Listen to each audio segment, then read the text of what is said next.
Okay, so news of this massive army coming reached the Prophet ﷺ. Obviously, he got worried, so he held a meeting with the companions to discuss the plan on how to defend Medina, right? So again, it's a big army coming, so they have to do a proper planning of how they can protect Medina. How can they defend Medina? So after a long discussion with them and considering all options, they agreed on the suggestion of Salman al-Farsi to dig a trench to protect Medina. Okay, so now they came the new idea this time, and that was digging a trench. What is trench? Is a khandak. Okay, trench is khandak. So it's a long, narrow ditch. That's called trench. Okay, so do you all know khandak? What is khandak and trench? Yes, sister. Are you all clear about it? Right? So trench is a long, narrow ditch. Okay, so it's like deep down. It's khandak. So that's what they did, and it was a very new thing for Arab. They have never seen that, but because Salman Farsi, he was from Persia, and that was a common thing in Persia. So he brought something new to Arabs. The story of Salman al Farsi is just so amazing. I was listening to the Umar Salman. It's really really inspiring story of him, that how he traveled from Persia to Arab. He was looking for the truth. He was looking for Islam, and how he got here, right? And then eventually he joined the army of Muslims. How he met the Prophet. He really wanted to meet him, and he went through so much, and then finally he arrived there, and then he joined in this battle of Khandak. Okay, so it's a very good story about Salman al Farsi. So then he was the one who suggested to to dig a trench to protect Medina, right? So the exact dimensions of the trench are not known, but it is estimated to have been 2 kilometers long and 13 feet wide. It's very long. Like think about it, 2 kilometers. It's a long. It's very very long, right? And 13 feet wide. Medina was naturally protected by volcanic plains on one side and large date farms on the other side, so both of which were impossible for a large army to cross. The Muslims therefore planned to have their back towards Mount Silla and face the trench. So I just shared put this picture here just to help us to understand how things were. So this is all Medina here. This Quba, Banu Qurayza, you see, Masjid Nabi. Can you all see that? Yes, Yeah. sister. So it is there, and then you see on the side there's lava field, the field there. So and then on the other, and there's a trench. The red line is a trench, and in front of the trench is the Muslim forces, right? There are 3,000 men, and then on the other side is the enemies. There are 10,000 men. Okay, and there's a mount over this there. So can you see all this? Yes, Yeah, so you can just picture, right? So that's a long trench there, and they're trying to protect Medina. So they want them not to enter Medina. So there's a big trench, and how they are going to stop them from entering. Okay, so this is this. So they had less than 10 days to dig this trench. So you see, it's a massive task to dig the trench that long, 2 kilometers, in just 10 days, right? So every single companion, young or old, contributed. So everyone contributed to dig that trench. The Prophet ﷺ himself participated as well, and this motivated everyone to work harder. Because the Prophet is always, he always involved in everything, right? He was not shy of doing anything. That's such a big quality of a leader. He's not sitting there just asking to do this, do that. No, he would just do everything himself as well, and that just gave us such a good example for us, that how we should behave in our lives. We shouldn't be ashamed of doing anything, right? We should be a part of it, and we should help everyone. So like sometimes we have helpers in the house. We should not look down upon them. We should be like helping them. It's not, but we all work, and working, we should be shy of doing any work, right? So the Prophet was always there, is always helping the Sahaba. So that's why they all had so much respect and love for him. So that's how he gained all this love and respect, because always there with them in every single task. So even that was a very hard thing to do. He was participating with them wholeheartedly, right? So and that thing motivated everyone else to work harder. And it is reported that there was a food shortage at that time. So the companions would satisfy their hunger with the simplest of foods like dried barley or dates. So there was not much food around. So it was very, very hard time. And later on you will see that this was one of the hardest battles that they fought. Although there's not like proper fighting was involved, but it was really, really hard. That there was no food and they had to work so much, and there were so many enemies there. And we will see further there were some more problems there as well. Okay, it was a very hard battle to fight, and I think we'll just stop here. Is it all clear? Anybody has a question, please? No, Ustad. So are you all finding it like easy, this battle? We just started. We'll have a few more lessons, inshallah. Okay, so are you all ready for Kahoot now? Yes, Ustad. Ustada, Okay. shall we have a recap for the Kahoot, Ustada, that lesson? Sorry, this lesson that we have just done, Sohaina? No, Ustada, that lesson you sent for Kahoot. For Kahoot? Okay. Just a question answer session. Okay, that's fine. Because I think you haven't done that with us before, right? Yeah, okay, Yeah, let me see. Which lessons are these?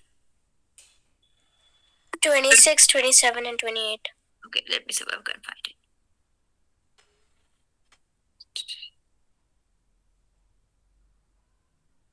Okay, let me just find out. Then dua.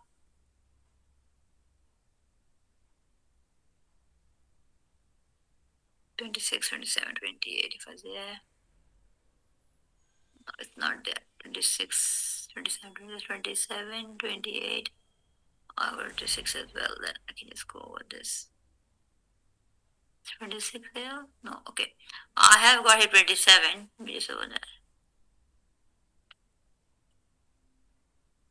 Okay, that's number 27, right? Migration to Medina.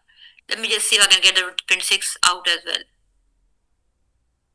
So, do you have questions about this, Suhaina? Let me just we practice for Isra al Miraj, like that. Oh, okay. Okay, that's fine. Practice. Sure. 28, and then let me just get the 26 out then. This one 27, 28, 26. Can you see 26 here? Yeah. Yeah, it's there. Yeah, I got it. Thank you.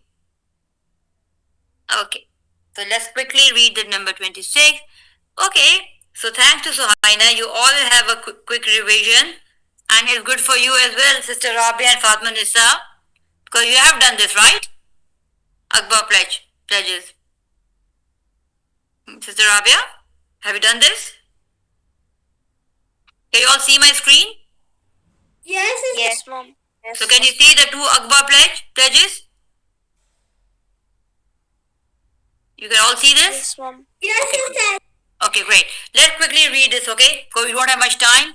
So 5 minutes, I'll go through this, and then inshallah we're going to do the Kahoot. Okay. So the first one.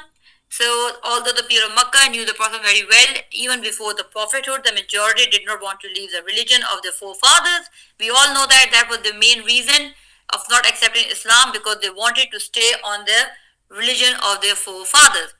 And so it was the people of Medina who started to accept Islam in large numbers. So the first of all, after 6 men from Khazraj tribe of Medina embraced Islam. Okay, so the first people from Medina who embraced Islam were the 6 men from Khazraj tribe, and they embraced Islam and invited many others when they returned to Medina. So the following year, now the 12th year of prophethood. Okay, so remember that here we have some years and numbers, so make sure you know them. So in the 12th year of prophethood, 5 of those 6 men returned with 7 new people, right? So that how much that make? 5 and 7 is? Yes, Ustad. What is 5 and 7? Come on, add. 12. 12, Ustada. 12. Yes, come on, be quick. 5 and 7 is 12, right? So all of them had already accepted Islam. So when they came here, they already were Muslims, right? So when they met the Prophet Muhammad at Aqaba, they took the oath that they will worship Allah alone. So therefore, this is called the first Akbar pledge, right? So the first Akbar pledge is in the 12th year of prophethood, and there are 12 people who took this pledge, right? And the Prophet chose Musab bin Umair to go to Medina with them and teach Quran to people there. Right? So these 12 people, when they went back, the Prophet sent Musab bin Umair with them to Medina so that he can go and teach them. So Islam spread rapidly in Medina. Shortly after the pilgrimage season of the 13th year, Musab returned to Makkah and shared the good news that so many people were embracing Islam. Right? So now we know the 12th year, now we come to the 13th year now. So in the 13th year of prophethood, more than 70 Muslims came from Medina to perform Hajj, okay? They asked the Prophet ﷺ to come and live with them in Medina. They agreed that the Prophet ﷺ to meet him secretly at night at Aqba, as they did last year, right? Again, there was another pledge took place. Now there were 73 men and 2 women who took the following oath. So what was the oath? To listen and obey during all difficulty and easy time, to spend when you have plenty as well as in times of scarcity, to instruct goodness and forbid evil, to fear Allah only, to help the people, had the Prophet ﷺ when he migrated to Medina, and to protect him from anything that they protect themselves, their spouses and their children from, right? So they made this oath that they will protect the Prophet ﷺ, no matter what. As they protect their own family, they protect him the same way. So one of the people asked, "What is our reward if we fulfill the oath?" So now the people are asking, what we will get in return? The Prophet ﷺ replied, "Paradise is in store for you." Means Jannah. Jannah is there for you. Then the Prophet ﷺ took the pledge from everyone. When they finished taking the oath, they heard a loud scream, "O people of tents, don't you know they are traitors who are plotting against you?" The Prophet ﷺ said, "This is Azab, the jinn of Aqba. O enemy of Allah, we are leaving you now." Then the Prophet ﷺ ordered them to go to their camps. The devil did this to expose them, as he could not tolerate that so many people supported the Prophet ﷺ. When the Ansar heard this, they asked, "Shall we not attack the people of Quraysh?" The Prophet ﷺ replied that we have not been commanded this, so they should just go back to their camp. So they all went back to their camp. Next morning, when the news spread, a delegation from Quraysh was sent to every single camp to ask about last night's meeting. When they went to Khazraj camp and asked this, the policies to the non-Muslims who knew nothing about the oath told them that there is no truth in it and no meeting took place while the Muslims stayed silent. Okay, so that's this one. Is it all clear? So Haina, if you have any questions, please ask. Okay, because we have done this before, it's new for you. So please do ask if you have any question. Okay, so now the two pledges are done, right? So now we start with the migration of Muslims to Medina.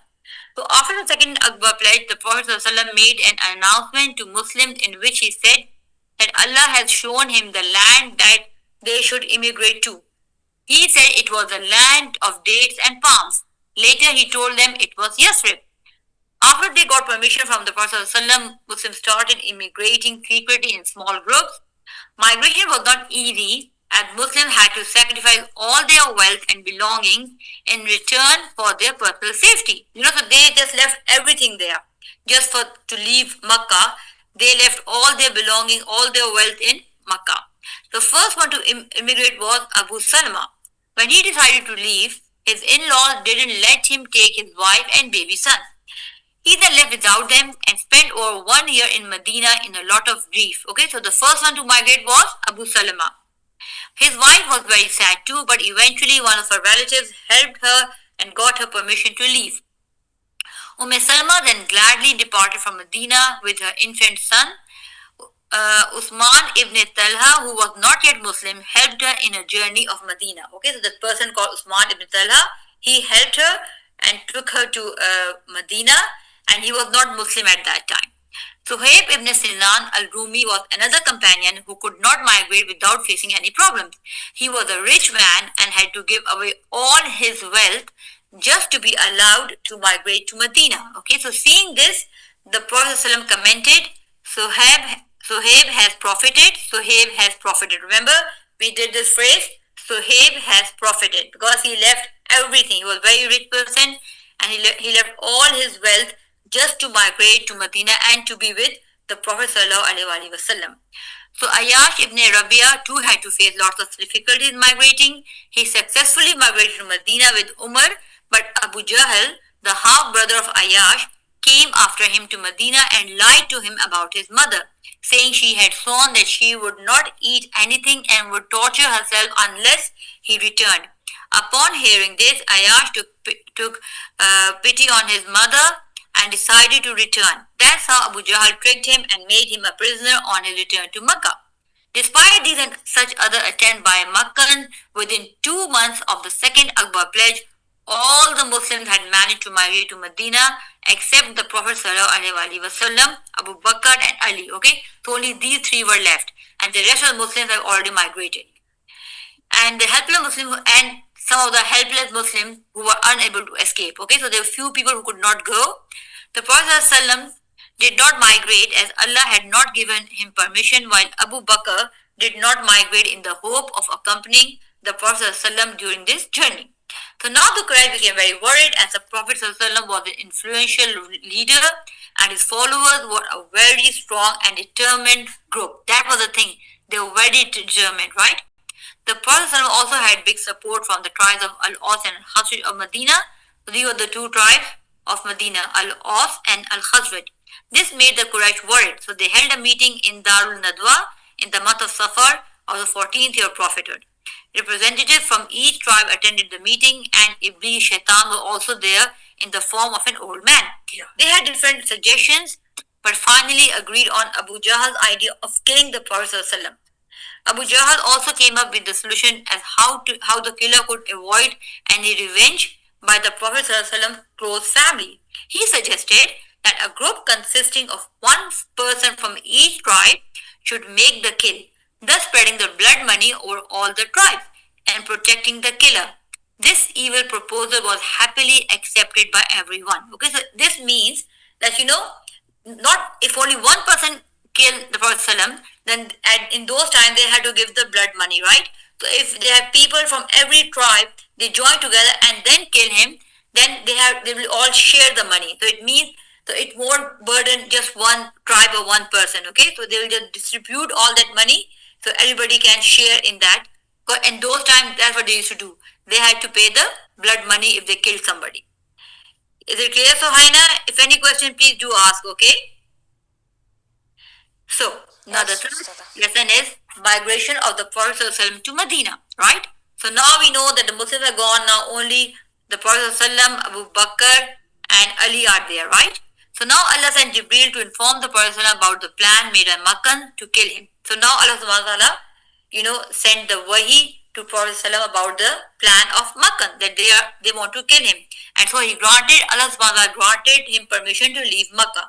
Right, so the Prophet ﷺ went to see Abu Bakr at noon and informed him that he was given permission to migrate to Medina and that Abu Bakr could accompany him, right? So Makkah, on the other hand, they selected 11 men from various tribes for the killing. So now they are doing their own plan. So they are planning to kill the person because they think that person is still in the house.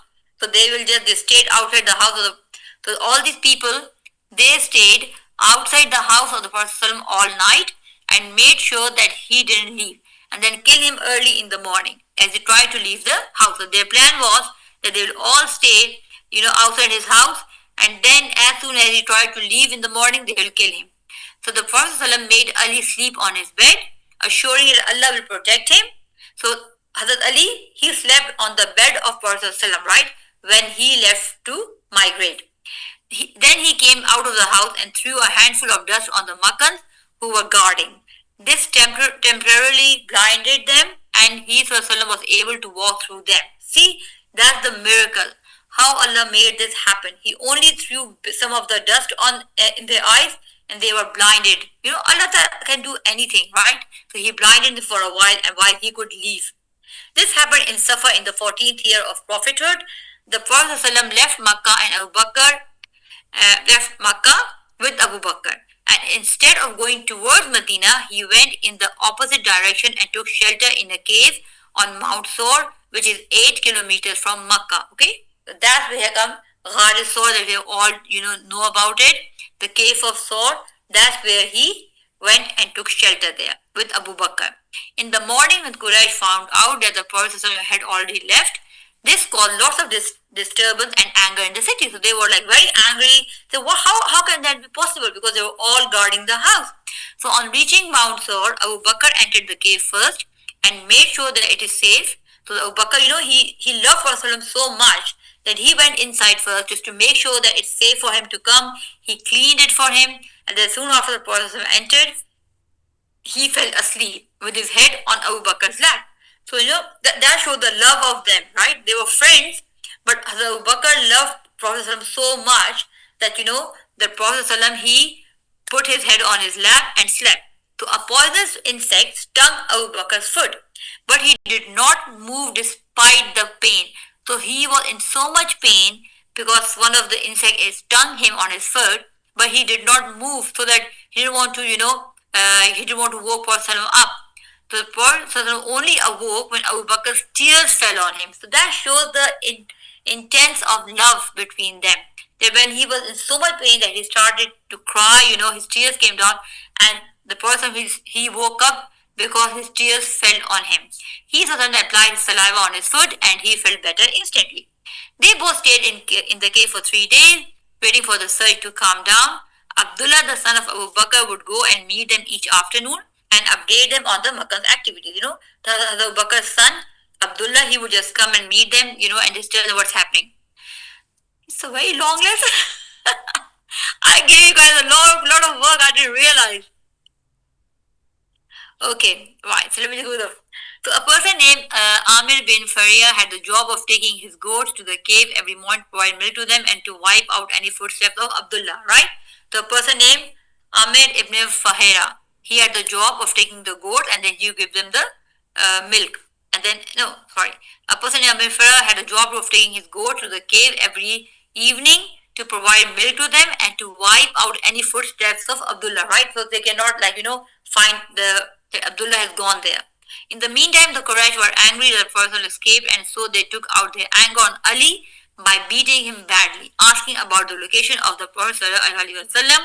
Abu Jahl went to Abu Bakr's house and questioned his elder daughter Asma, and when he didn't get the answer he was looking for, he slapped her so severely that her earring broke. So that's what they're doing now. So they are hitting, they're doing everything to find out where Prophet ﷺ was. They were so desperate.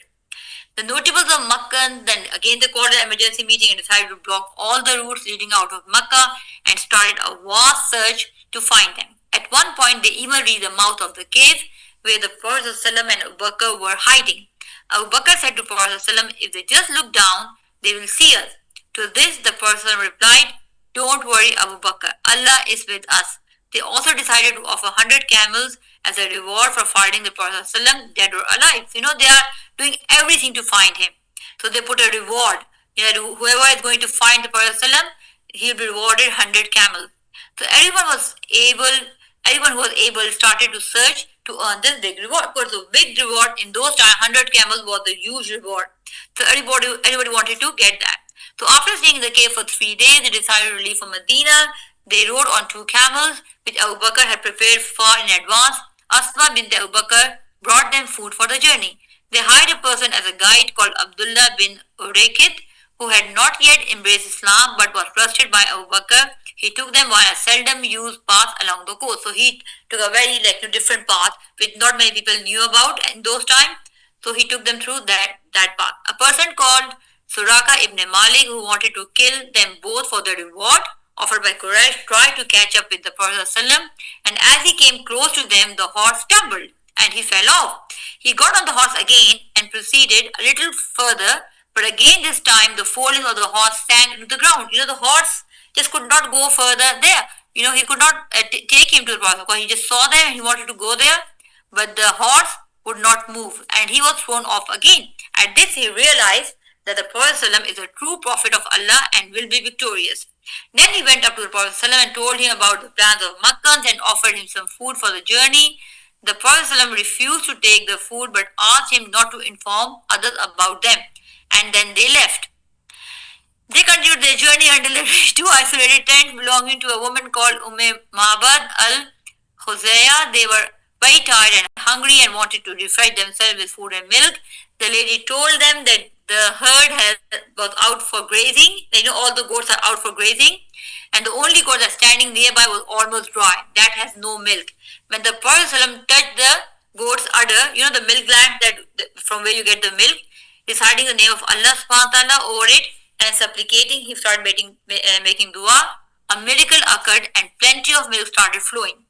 The Prophet ﷺ offered the first drink to Mabad, and then they drank it and filled the containers for her before leaving. When her husband returned and she told him what happened along with the description of the Prophet ﷺ, he realized it was the party which the Makkans were searching for. Okay, so they're very long lessons, but it's a good revision.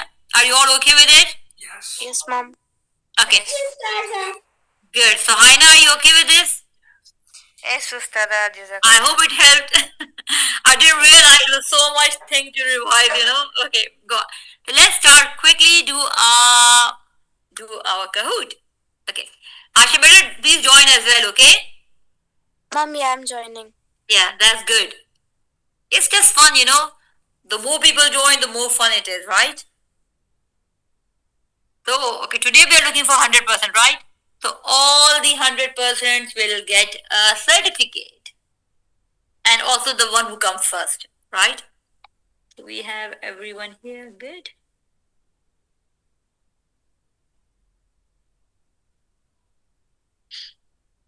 Right, okay, I'm going to do them.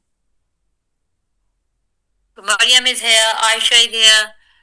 Okay, so Fatma, are you joining? Fatma Nisa? Okay. And Mariam, is your Fatma joining? Fatma Safi? No. No? Why?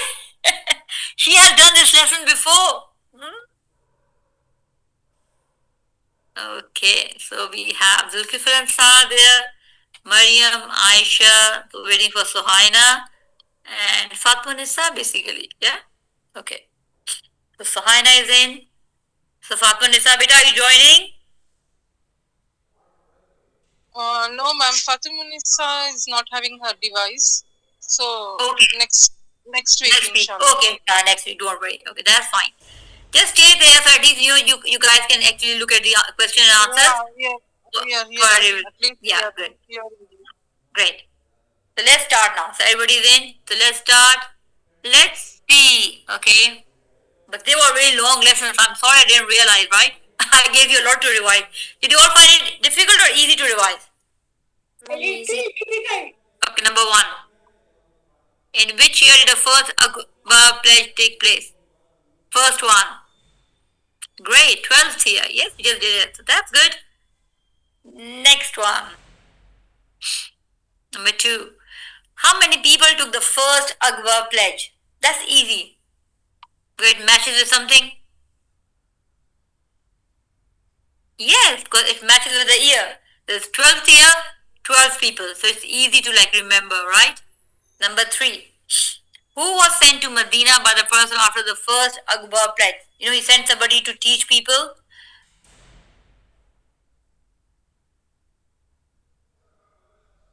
Yes, great. Must have been a man. Well done. Everybody is doing so great. That's impressive. Number four. In which year did the second Akbar pledge took place? Right, so that's easy. Yes, 13. Well done. It just keep moving the board, I'm loving it. Well done, all of you. You're all doing amazing. Number five. How many people took the second Akbar pledge? The second one.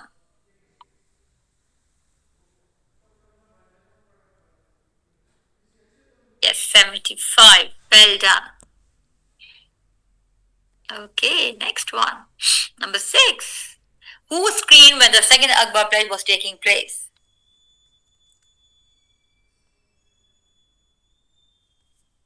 Yes, Azab the Jinn. Well done, mashallah, mashallah. You all are doing so